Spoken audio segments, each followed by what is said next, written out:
Oh, well, when I first started my work adventures, I was a physicist by education, master's in physics and bachelor's degree in chemistry and physics. And did I have any human skills? No, I was totally devoid of human skills. I was like, get stuff done. Come on. If you're too weak, get on my back. I'll carry you up the mountain. Now, I could do amazing things, but I wouldn't always be able to get the people to want to work with me because of the way I was. And I got it, from my dad. He was like, but then, also people wouldn't want to work with me again. It's like I was a hired assassin. Welcome to Inspiration Contagion, where we spread inspiration one story at a time. I am your host, Holly Jean Jackson. Each interview spotlights transformational business leaders, their stories, challenges, and advice for how you too can lead yourself and others through inspiration. Learn how you too can achieve peak performance, build more revenue, and lead the legacy you were meant to lead. Welcome back to episode 105 of Inspiration Contagion. This week I have with me Kimberly Wiefling. She is the founder of Wiefling Consulting, co-founder of Silicon Valley Alliances, and the author of Scrappy Project Management. You need to be scrappy with PM work, right? Yeah, look at that. If you're watching the video, she actually showed you the book, so you should check it out on YouTube. Her superpower is helping teams make impossible inevitable. That's right. She has worked with people from over 50 countries, 50 countries, from startups to the global 1000 to make positive changes to overcome the predictable and avoidable leadership, team, and organizational culture issues that damage and destroy organizations. Kimberly enables managers to become leaders and groups of people to become a true team. We need more of that in the world, that's for sure, who can achieve together what would be impossible to achieve alone. Her workshop, learning labs are highly interactive, you're about to see this, y'all, and engaging, incorporating proven concepts of what really works to inspire. That's right. Fun. Inspire positive change in individuals, teams, and organizations. Overcome the ongoing global pandemic of dysfunctional organizations and disengaged employees with help from Kimberly. With that, welcome, Kimberly. Thank you so much. What a great introduction. Wow. I can't wait to hear what I have to say. Well, thanks for if you guys are not watching this is one you want to watch on YouTube. Like Kimberly is really fun. And she's got a lot of props. So this is going to be a lot more engaging if you watch it on YouTube. So subscribe to the YouTube channel, check it out. And especially this episode, watch it on YouTube. Well, we had a lot of many hundreds of hours practicing making virtual engaging during the pandemic. So I got a lot of opportunities to collect various kinds of trinkets and devices because we had to transform our whole business to completely virtual. It's boring. And if you guys are just listening to this, she has literally put on a mask and now has like a little I don't even know how to describe it. A coronavirus. My head is inside of a giant coronavirus. Yes, baby, yes. It's a colorful coronavirus that's expanding and contracting on her head. So you have to watch this. It's too entertaining. But Kimberly, I want to start with, you talked about inspiration in your bio, in your introduction. So I want to hear from you directly, what makes you an inspirational leader, or what's your secret sauce? Okay, so they're related. My secret sauce is I understand the worst thing you can do if you want to create transformation is to start today and say, what should I do next? No, boo, that's incremental thinking. So what I do is I jump to the future and help people create a clear and vivid image of that future. What does it look like, feel like, smell like, taste like, sound like? Ooh, and even though it might seem impossible, once they start experiencing that, even imagining it, now their brain is looking for ways to do it, and they can't wait to figure out ways to make impossible inevitable. Woo! Start in the future, baby. Ooh, that makes me think of is when I bought my new car. I was a Honda CR-V girl, and then I got a Subaru. once I had the Subaru, all I could see is Subarus, and I never noticed them on the road before. Because what we train our brain to want and focus on is what we start to create and see. And this is a simple example of that. But if you take what Kimberly just shared, which is a very big ninja tip for y'all, so hope you actually, rewind, replay that and do it, because when we start to visualize in and actually involve our sensory experience of what that is. Like I remember when I got the TED Talk, I did a visualization of what I wanted that to feel like, look like, smell like, taste like. And I am so glad I did, because y'all, when I recorded my TED Talk, the mic did not work the first round. So I had to do it twice. So thank goodness I had a strong visualization of an empowered, amazing deliverable there, because it would have been really, really terrifying. Well, what you said about the cars, I want to emphasize that. Yes. Our brains have something like 10 million bits a second of information that they're processing. Only 20 to 40 bits per second are raised to conscious awareness. Which 20 to 40? The ones that matter to us. So when you bought that new car, suddenly your brain's like, ooh, those cars are important. See them everywhere, right? Everyone didn't go out and buy that car just because you did. Your brain just notices it. And that's exactly how it works with pattern recognition. You put a pattern in your brain about the fabulous future you're going to create, and everything that is even aligned with that in any way pops to your conscious mind and says, pay attention, come on. Yeah. And I'm always working with my clients on their money issues, right? So we do revenue and performance consulting. And while like we're all about the SOPs and the things, when we do all the right things and it's still not working, it usually means there's a money issue in our belief system and our behavior. So one of the things that we do is where our focus goes, our energy flows, and how we show up, how we act affects our reality and our brain. And we can train our brain to think differently and reprogram how we believe, think, and feel about money. So the same thing applies if you guys are listening, you're like, gosh, my sales cycle is really slow, or my sales are depleting. Look at your relationship with money. Are you like afraid to invest in the next thing? Are you, judging people that are wealthy? Get curious about it. And like Kimberly said, whatever it is you want, start visualizing that instead of what you don't want. Because if you focus on what you don't want, you're going to get what? More of what you don't want. And there's a famous story about the woman with one crippled hand who said, oh, I wish both hands were the same.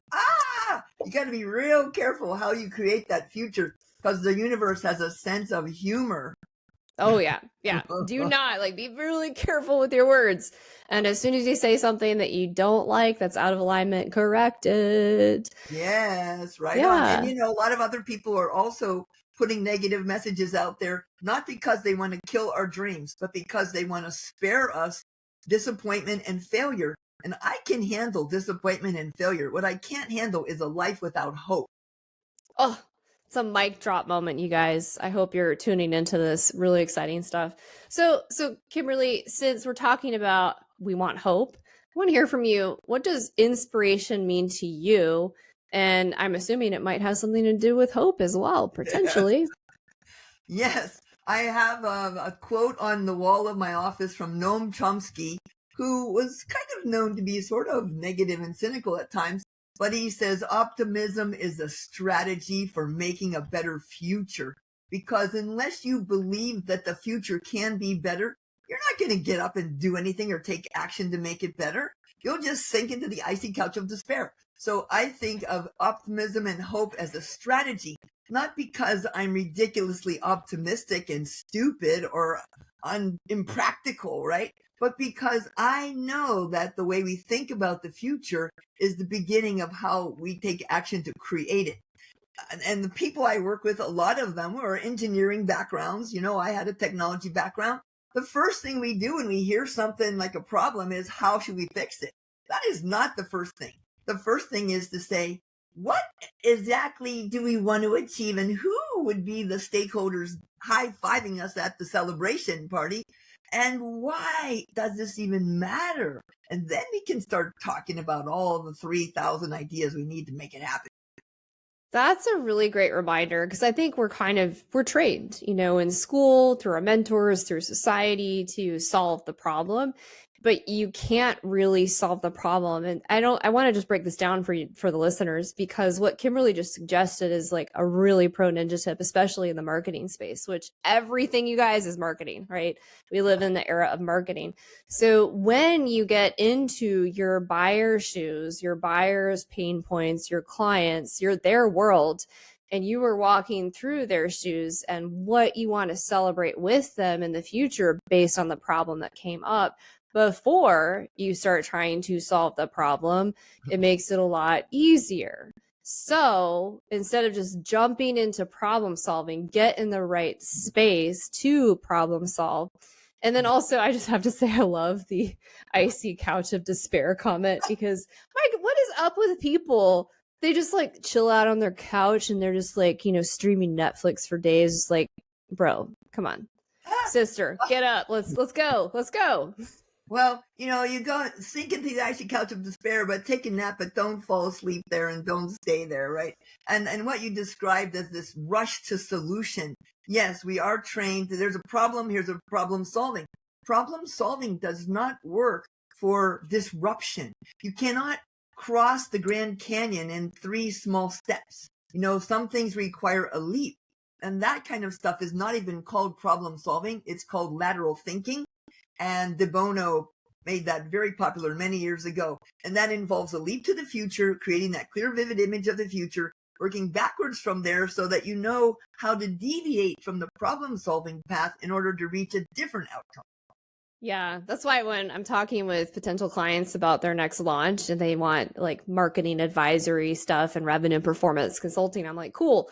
So when we have success, what does that look like financially, with people giving you accolades? What are you feeling? What does it open up in your world? How does that taste? And the reason we're doing that is so that then I have a clear picture of, one, that we're on the same page of success, because it's not the same for all of us, but two, so we can start backtracking. Okay, what is the launch timeline? What do we need to do to get there? What are the numbers we need to hit to achieve success and make, like you said, that inevitable, right? Yeah. But my goodness. People need to be careful, because a lot of companies make the mistake of having revenue or profit as their target.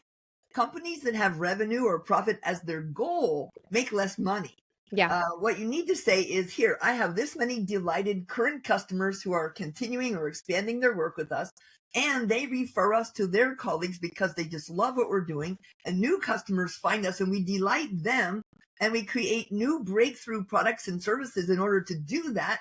And as a result of that, we make more revenue, we make more profit. But if you just say make more revenue and profit, it's like, that is not actionable. And those are lagging indicators. They do not give you a clue about what to do, how to do it, or why you should be doing it, and for who. Oh, Kimberly, we could go on a whole tangent in a show on just that topic alone, but we're going to talk about, that's a great transition to peak performance.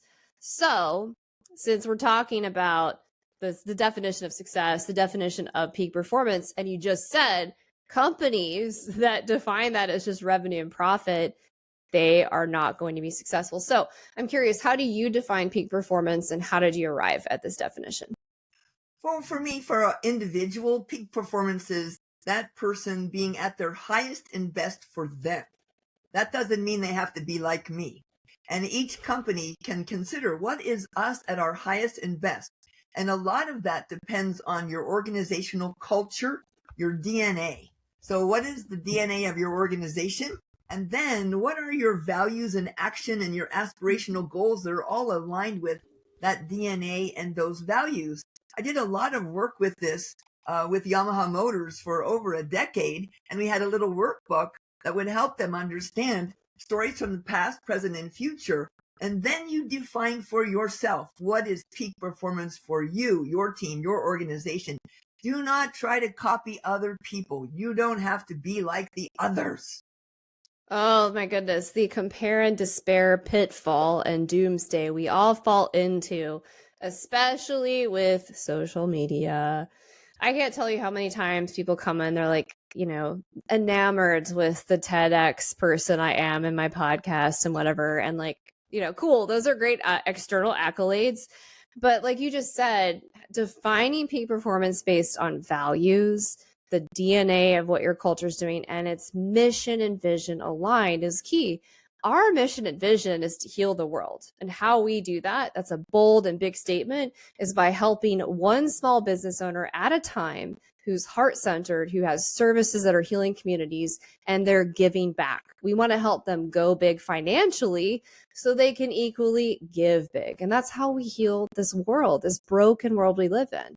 Like that's everything is aligned to that. So our profit is so we can give back more and our clients can give back more. And I just get goosebumps when I describe that. I'm like, yeah, let's go, you know?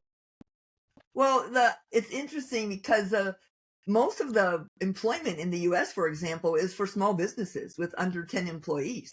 So what you're doing, if you're doing that, you're helping the majority of people in the US, for example, and around the world. It's also true. Yes, there are big organizations like Walmart that employ more than 2 million people, but the vast majority of workers are working for small businesses.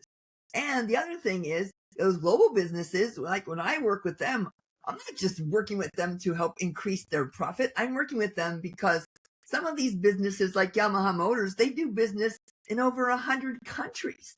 And when products and services and money cross borders, bullets and bombs do not. Because it's not profitable to be bombing the heck out of your other locations in the world.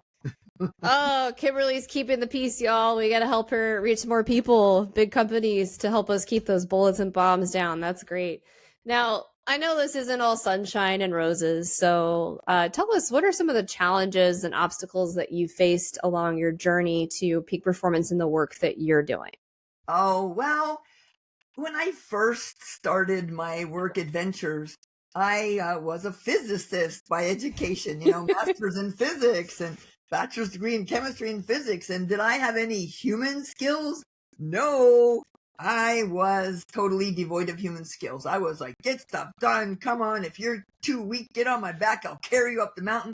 Now, I could do amazing things, but I wouldn't always be able to get the people to want to work with me because of the way I was. And I got it, from my dad. He was like, but then, also people wouldn't want to work with me again. It's like I was a hired assassin. Holy Gina. Whenever they need someone killed, yeah, get Kimberly, but they don't want to be seen dining with her, And so I eventually realized I don't want to be the hired gun. I want to be somebody who builds relationships, builds trust, communicates effectively, and creates a strong relationship so that we can tackle challenges that only a team can tackle successfully. And I want to do it in a way that relationships lead to better results, not relationships instead of results, because I've seen that happening a lot in some companies, but relationships lead to stronger results. So that's where I had to really shift my focus and learn. Yeah, and for y'all watching the video, like you would never guess that she didn't have these so-called people skills because she's like one of the most warm, easy connected people for you to get to know. I'm sure it took some time to get there. But the other really interesting thing you shared is that hired assassin. So when I worked back in the day, 6 or 7 years ago now in corporate America, I was always hired as the hired assassin. I would go in, they'd have me cut things, they'd have me, lay off people, they'd have me fix and gut programs. And you wonder why I would get, a layoff notice and have a serious health issue. It's because it wasn't aligned with who I am. Like today, my clients are also my friends. They're my referral partners. They're my community. They are the backbone of my chosen family for the most part. They're not always that match or that close, but they're good people, and your vibe attracts your tribe. And when you're out of alignment with what you want to do, like she was just sharing, when you're that hired assassin, it doesn't work. It actually physically causes a lot of issues in your health. So, and when I finally decided, okay, the last startup where I was an executive, right, just before the dot-com bust, I said, when I leave here, I will leave with the relationships intact. And so I had to be a little more skillful, learn more negotiation approaches, more tactful, a little more patient, getting people all on board with me. Because sometimes I can see things and it seems so clear. And I'm like, why are they pretending to be so stupid? It just takes people different amounts of time to get there. Yeah. And so whenever our startup failed, but all of these people, we had built such a strong relationship with all of these people in our 30-person company. They all said, oh, we'll keep working for free. We're like, well, we can't do that because there's a minimum wage law, but we stayed in touch. Some of them I'm still friends with decades later. And that for me is real success. Yeah, that is real success. And I want to hit on something else you shared there. When you are truly a visionary, like that's part of just your natural innate skill set and how you were built, right? And not everybody has that. We all have different types of skills that we all need. We need all the skills. But for you visionaries who are listening to this, if you find that you have like this really big, bold idea and it makes just, it's like common sense for you and everybody else should get it and they don't, be patient with your team. Be patient. That's why you need an implementer on your other side, your right side here. Just be like, hey, Holly, hey, Kimberly, dial it back a little bit. It's going to take people a little bit to catch up with where you are because we see it. And you have to, like you said, when you're trying to sell to people, like go to where they are. So go to where they are so you can like paint the picture for them. You don't want to be up at the top of the mountain going, oh, where in the heck is everybody, right? You got to say, there's the mountaintop. Let's keep our eye on that. Let's go together because we're playing a team sport. You wouldn't try to play soccer with one person against a team of 11. I mean, in most companies, if you shrink most big companies down to the size of a soccer team of 11 people, only 4 of them would know where the goal is and only 2 would be able to see it. That's how bad it is that we don't take time to get people aligned on that future vision before we trotting up the mountain. Everyone's like, what? And it's so important to understand. There are many different ways to get stuff done. And the Enneagram, I don't know if you've ever used the Enneagram, Yeah. but 9 strategies for getting stuff done. And my strategy, of course, seems right. But it's just one of 9 strategies. And someone who has the 1 strategy, which is perfectionism, or the 6 strategy, which is risk aversion, I'm going to be like wanting to strangle them because I'm on the exciting and let's go 7 and 8. Yoo-hoo! Yeah. But once I know that, it's like, it's a style difference. There's nothing wrong with them. Different is not wrong. Yeah, in fact, I would say it's kind of meeting in the middle and having those extremes come together that makes that perfect balance for those right solutions. I do want to ask you, how do you create this culture of peak performance in your company? Okay, so I work with a bunch of other individual consultants, all of whom have their own company. So we come together purely out of a voluntary collaboration. And the way we do this is by having shared purpose, shared mission, and shared values and ethics and how we operate. And I've been working with some of the same people for well over 10, 15 years. And so we practice what we facilitate in our workshops, which is how are we going to build relationships? How are we going to build trust? And how are we going to have healthy conflict? We have this 2 or 3 page document that's called our guideline for working together agreements. So it's like, look, if you have an issue, you have a problem, you don't just bury it and smile. No, we get it out.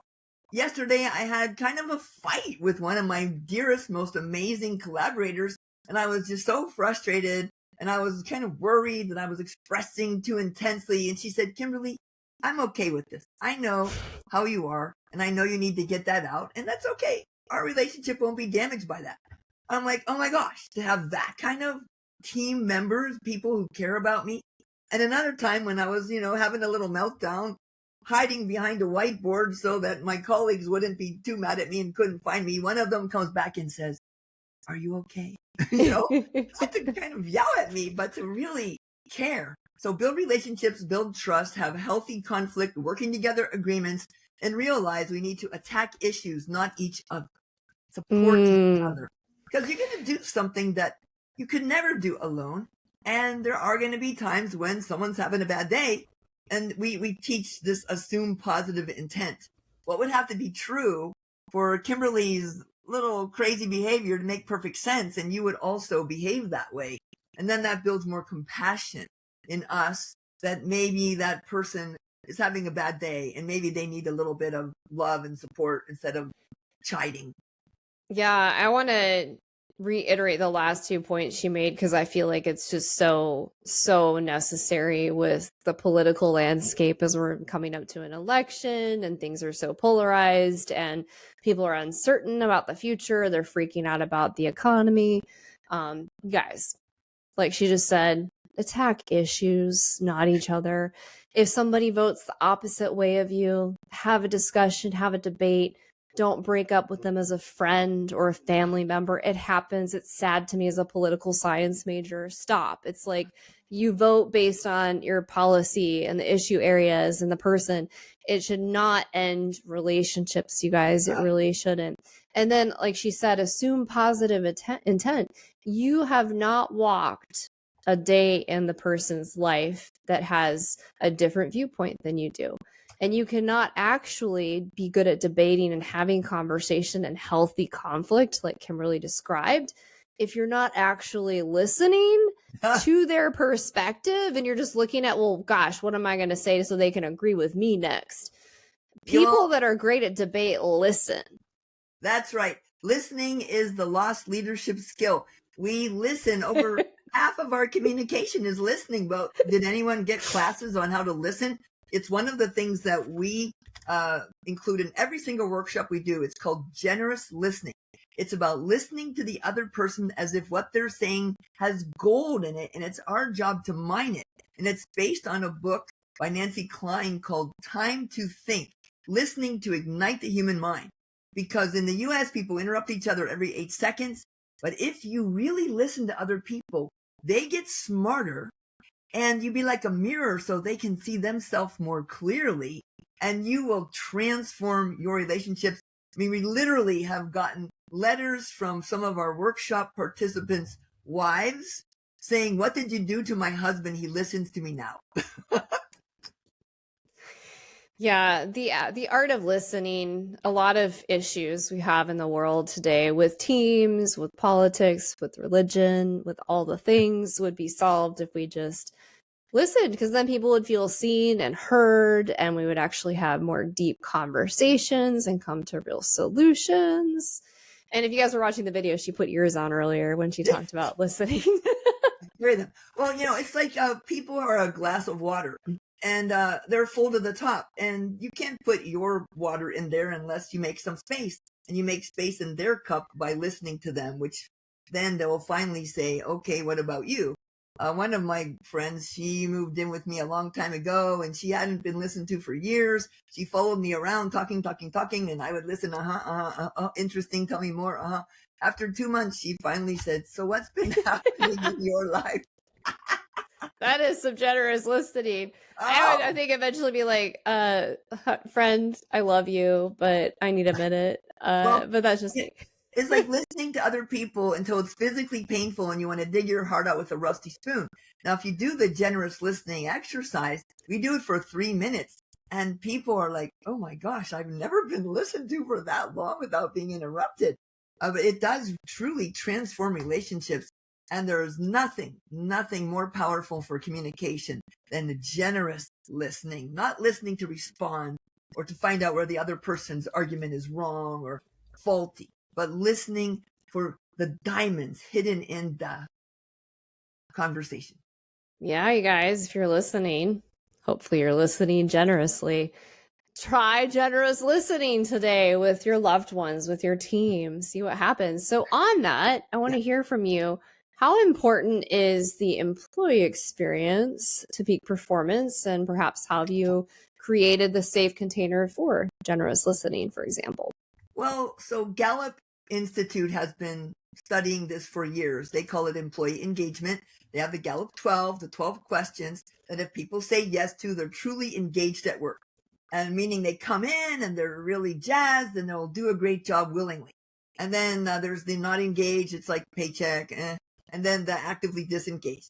And the employee experience that starts with, that I know it's expected of me and I have the tools and equipment and support to do my job. Sadly, only about 40% of workers in the US can say yes to those 2 questions, right? But once you have that, then you move up to, hey, am I doing something I'm great at?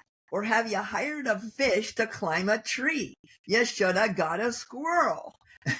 And then, do people care about each other? Do I have friends at work? Is my mission and purpose of my company meaningful? And do I have a chance to learn and grow in the direction that I want to grow, not that my company wants me to?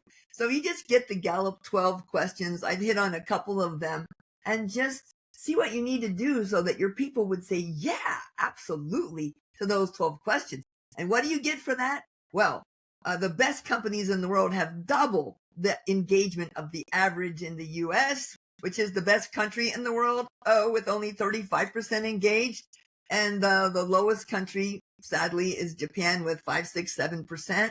And if you look at what causes great engagement or low engagement, it's the direct manager. In 2019, Gallup published a book with the title, It's the Manager. And if you want to see who are the worst leaders in your organization, look at where people are quitting, because people join companies and they quit managers. And because nobody wants to be managed, lead people manage cows. Yeah. What's really sad too is that, I remember in corporate America being like thrown into a director role, going from research assistant to director, and they don't really give you the training or the tools to be an effective manager. You're just kind of like thrown to the wolves, right? And yeah. No, you can't drive a car in the U.S. unless you take a test and get a license, but you can be a manager without even knowing what's on one piece of paper about how to be a great manager.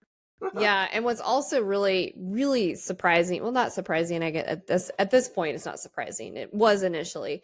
A lot of the clients that I work with, part of why they're so intimidated and overwhelmed by hiring that first virtual assistant, that first employee, is because nobody trained us on this. So they don't understand how to write the job description, how to create KPIs, how to have standard operating procedures, how to create impact filters so that that person knows what success looks, feels like, smells like, so that they're engaged and excited. They don't know how to interview for the right fit, for the visions, the values, the mission of that company, for the fit of where your blind spots are. And that's why we work together. It's like, okay, well, this is what we need to create for that to happen.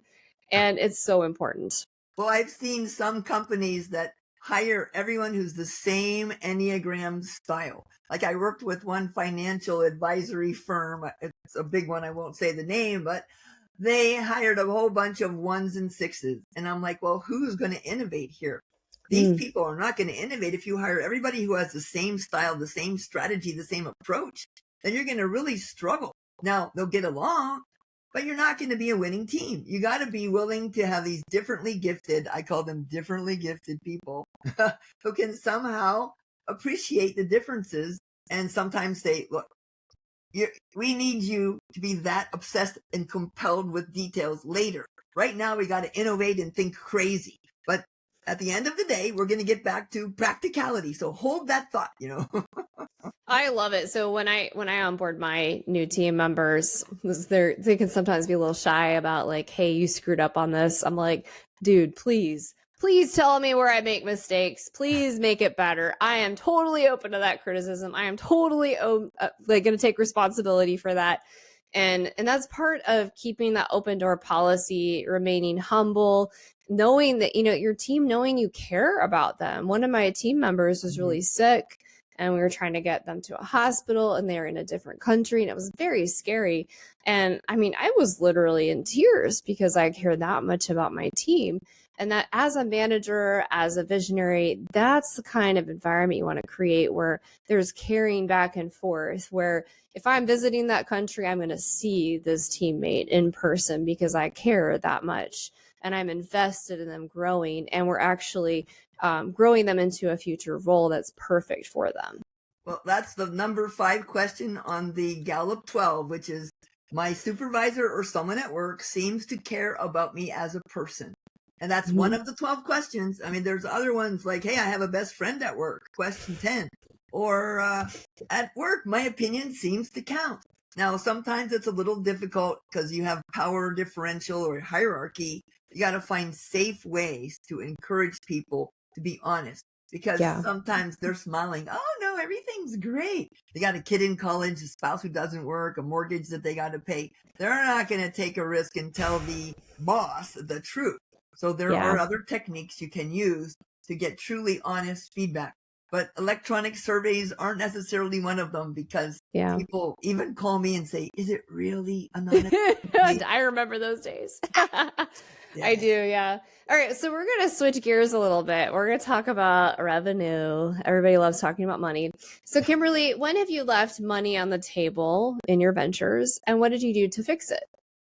Well, actually, I have a little bit of a strange strategy because 6 or 7 years ago, maybe 8 years ago, I was traveling 90% time and I was having heart palpitations 20 times a day and I was going to be the richest person in the cemetery. So I said to my Japanese agent at that time, give away half of my paying work to these amazing colleagues that I have brought in and introduced to you that you still don't use because you think, oh, Kimberly will do it better. You give away half my work or I'm completely quitting.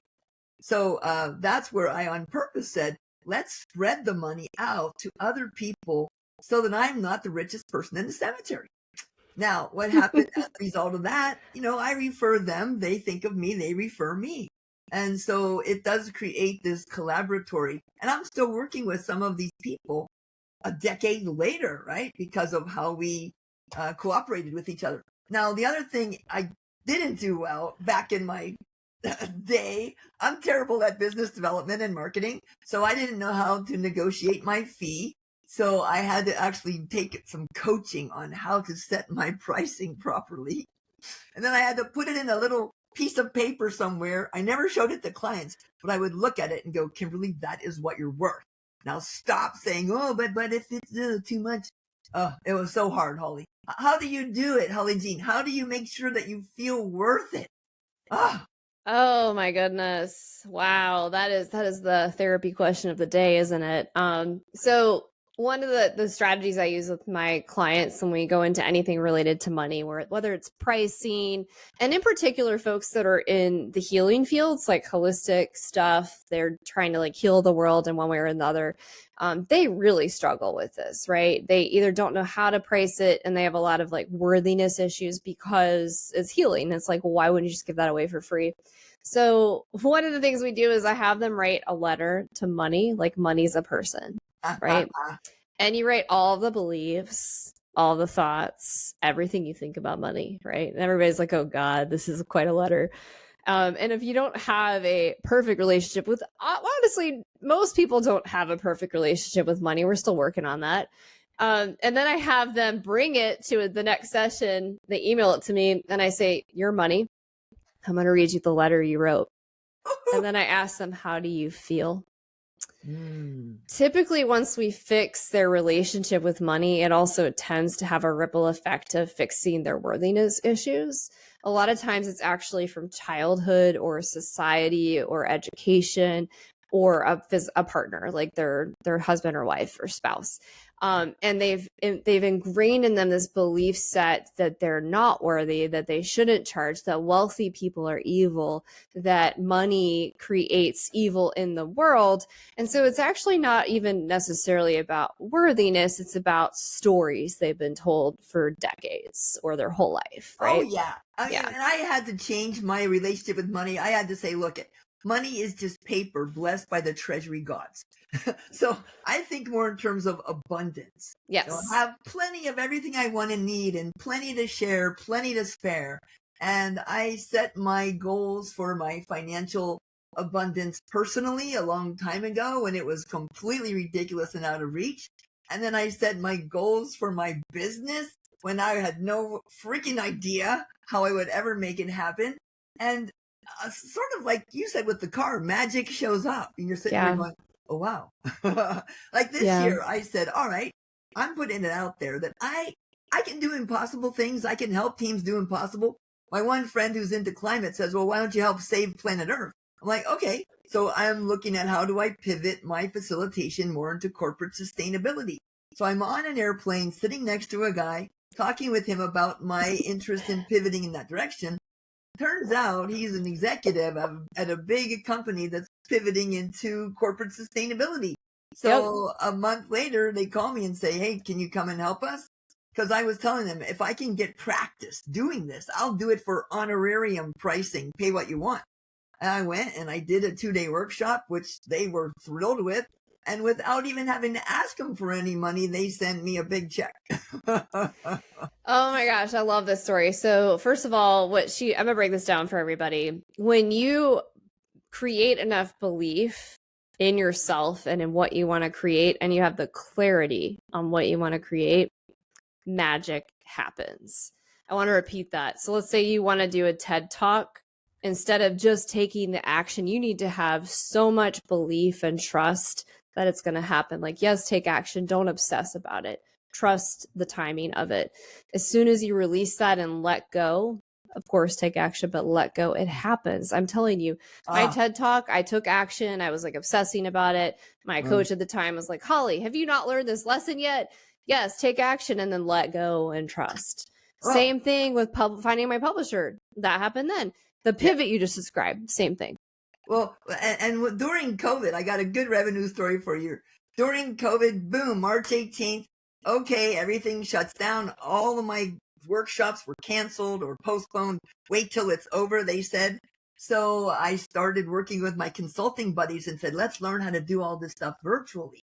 And then I reached out to two of my biggest global clients, two big global Japanese companies that do business in over 40 countries. And I said, hey, we will do for free.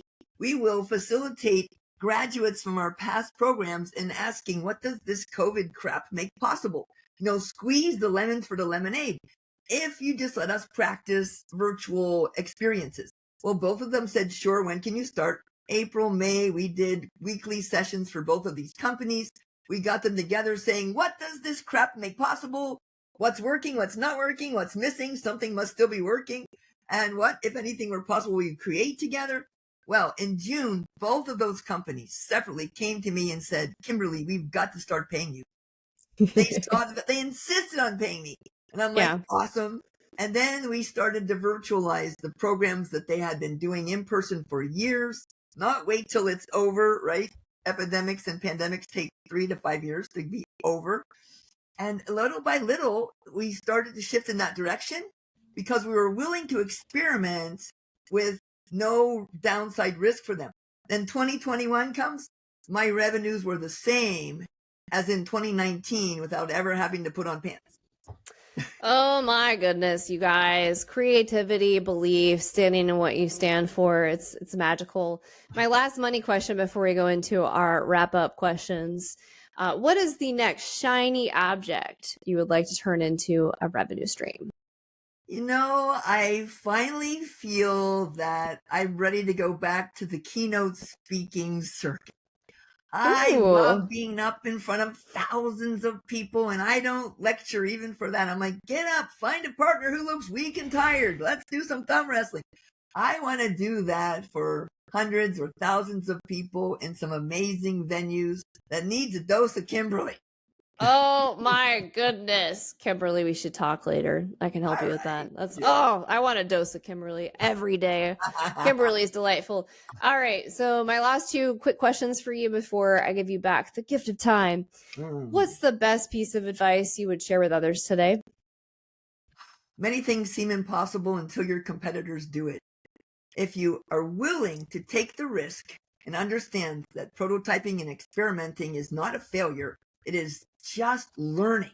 Put that out there, something that seems highly unlikely or darn near impossible, but if it were possible, woohoo! And then lurch fitfully in that direction. It can be messy, it can be dirty and ugly. 7 times fall down, 8 times stand up, they say in Japan. Keep going, keep growing, never give up. And the people on the sideline criticizing you, just say thank you. Like if they give you feedback that's not helpful, it's like your grandmother gave you an ugly sweater. You say thank you, but you don't wear it. Yeah, don't let the naysayers bring you down, you guys. Hope you're getting pumped up. What's the legacy you wish to leave behind? Well, about 1995, a wonderful woman in a workshop that I was taking asked me, well, what's your purpose on planet Earth? And I'm like, transform planet Earth for the better, for the good of all. How ridiculous was that, right? What can I do? My legacy is to help understand. There's 8 billion of us, and if each one of us makes a little tiny contribution, the rising tide lifts all boats, the world can be made, and most amazing place, planet Earth, can become a place where we can all dare to share and be together in a happy, healthy way. Yay. Oh, I hope you guys are as fired up as I am. I was like feeling tired after calls today, but all you need is a dose of Kimberly. So if you love this interview, you want to connect with Kim to help improve the planet Earth, like big task, but possible as we've discussed here.